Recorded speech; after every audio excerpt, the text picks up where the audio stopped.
Science और technology से भरपूर इस वीडियो में आपका स्वागत है। इस वीडियो में आप इंडस्ट्री लेवल पर खाना तैयार करने वाली मशीनें देखेंगे। इन मशीनों की कार्य क्षमता और रफ्तार आपको वाकई कमाल की लगने वाली है, तो वीडियो को आखिरी तक जरूर देखें। Pineapple cubing.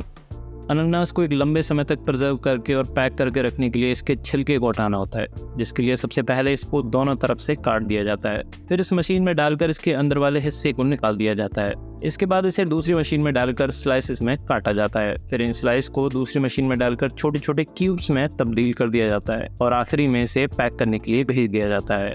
Tomato ketchup making. Factory में टमाटो केचप बनाने के लिए सबसे पहले ताज़ा टमाटरों को कंटेनर में डालकर उबलते हुए पानी में धोया जाता है, ताकि इनकी सतह पर जमा कीटाणु मर जाएं और ये फूलकर थोड़े मुलायम हो जाए। इसके बाद इनको निकालकर ग्राइंडर मशीन में डाला जाता है, जो इन्हें अच्छे तरीके से ग्राइंड करके बारीक पेस्ट में तब्दील कर देती है और इनके छिलकों को अलग कर देती है। फिर इस पेस्ट को दूसरी मशीन में डालकर स्टीम द्वारा गाढ़ा किया जाता है। इसके पश्चात इसमें मसाले और चीनी मिलाई जाती है, जिससे ये और गाढ़ा और स्वादिष्ट हो जाता है। अंत में इसे पैक करने के लिए भेज दिया जाता है।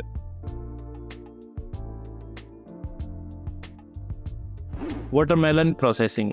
बड़े स्तर पर तरबूज का उत्पादन करने और प्रोसेसिंग करने की प्रक्रिया में सबसे पहले तरबूज को खेतों से काटकर प्रोसेसिंग एरिया में लाया जाता है, जहां इनको मशीन द्वारा स्क्रीनिंग से गुजारा जाता है। मशीन खराब गुणवत्ता वाले तरबूजों को छांटकर अलग कर देती है और सबसे बेहतरीन तरबूजों को आगे कन्वेयर बेल्ट पर ले जाती है, जहां इन पर स्टिकर लगाकर इनको पैक कर दिया जाता है।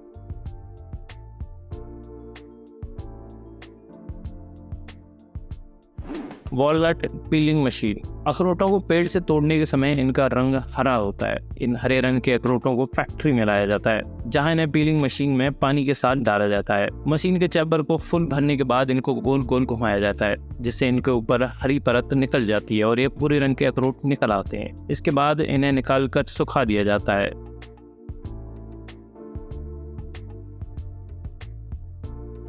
सीरियल बार मेकिंग। एनर्जी बार या फिर सीरियल बार बनाने के लिए सबसे पहले चीनी के घोल को इन कंटेनर में डालकर गर्म किया जाता है और उचित तापमान प्राप्त होने पर इन्हें रोस्ट की गई मूंगफली के साथ अच्छी तरह मिलाया जाता है, जिससे ये गहरा और भूरा रंग ले लेती हैं। फिर इन्हें टेबल पर उड़ेल दिया जाता है और समान रूप से बिछा दिया जाता है। उसके पश्चात इस मशीन के इस्तेमाल से इनको समान आकार में काट दिया जाता है।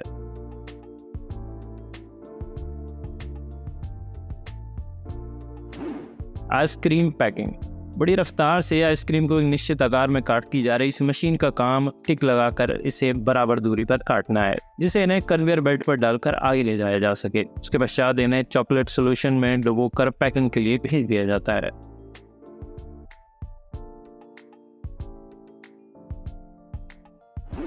Apple pillar slicer.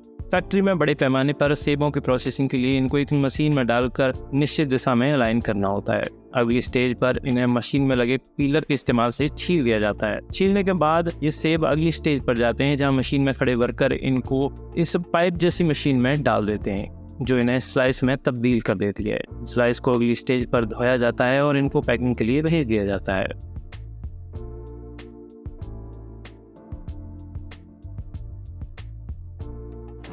Egg breaker. बड़ी संख्या में अंडों को तोड़ने के लिए इस मशीन का इस्तेमाल किया जाता है। अंडों को एक तरफ से ट्रे में डालकर मशीन में भेजा जाता है, जहां मशीन इन अंडों को बड़ी सावधानी से तोड़ती है और छिलकों को अलग कर देती है। अंडों से निकलने वाला पदार्थ आगे सेपरेटर से गुजरता है, जहां अंडे का मुख्य भाग अंडे की जर्दी से अलग होकर अलग अलग कंटेनर में चला जाता है।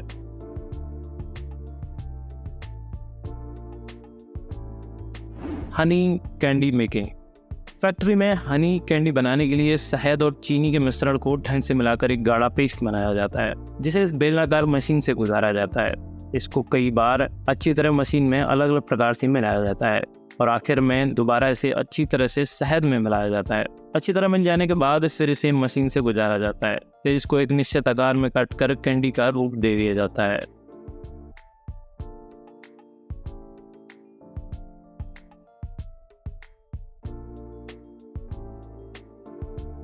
Pineapple processing.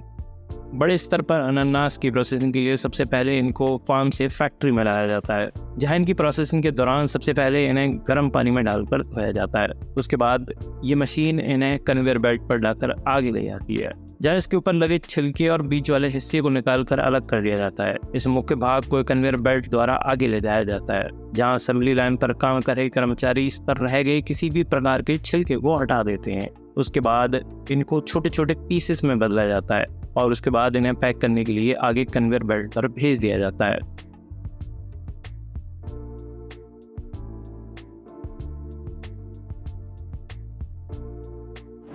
Bread production. Factory में ब्रेड के उत्पादन के लिए मैदे का इस्तेमाल किया जाता है। एक बड़े से कंटेनर में आटे को ढंग से गूंथने के बाद निकालकर कन्वेयर बेल्ट पर समान रूप से बिछाया जाता है। ये बेल्ट इस आटे को आगे रोलर्स के बीच से गुजारती है, जहां इनको एक पतली लेयर का आकार दिया जाता है। ये आगे चलकर इस आटे को एक निश्चित आकार में काटती जाती है और आगे ब्रेड के आकार में इसे तब्दील कर दिया जाता है।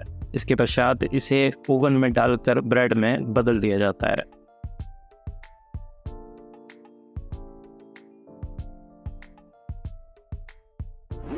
Onion crackers. प्याज के बने क्रैकर्स यानी बिस्किट का नाम सुनते ही हमारे मुंह में पानी आने लगता है। तो आइए आज आपको इनके बनने की प्रक्रिया दिखाते हैं। सबसे पहले इन्हें बनाने के लिए प्याज के पेड़ों को बड़ी बारीकी से महीन काटा जाता है। उसके बाद इस मशीन के रोलर के बीच से गुजर रहे आटे की इस पतली परत बनाई जाती है। अब इस महीन कटी हुई प्याज को इस पर समान रूप से गिराया जाता है और फिर से दोबारा इस आटे को रोलर्स के बीच से गुजारा जाता है। उसके बाद इन्हें एक बिस्किट के आकार में काट दिया जाता है और बेकिंग के लिए आगे भेज दिया जाता है।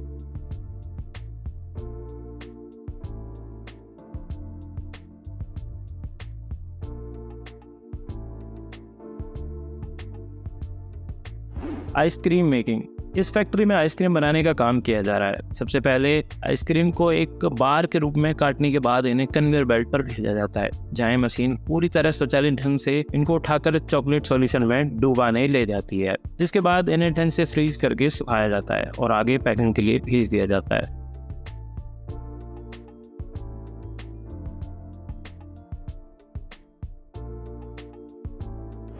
Colourful candy making.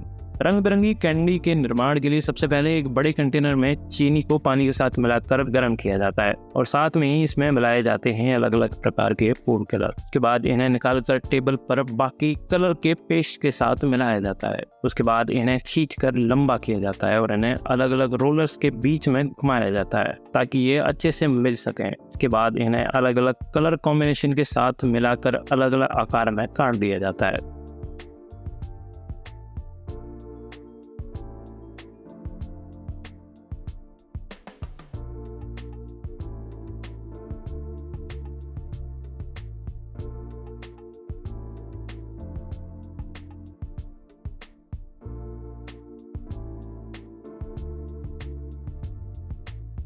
मित्रों, इस वीडियो में इतना ही। अगर आपको वीडियो अच्छी लगी है तो वीडियो लाइक ज़रूर कर लें और चैनल को ज़रूर सब्सक्राइब कर लें। धन्यवाद।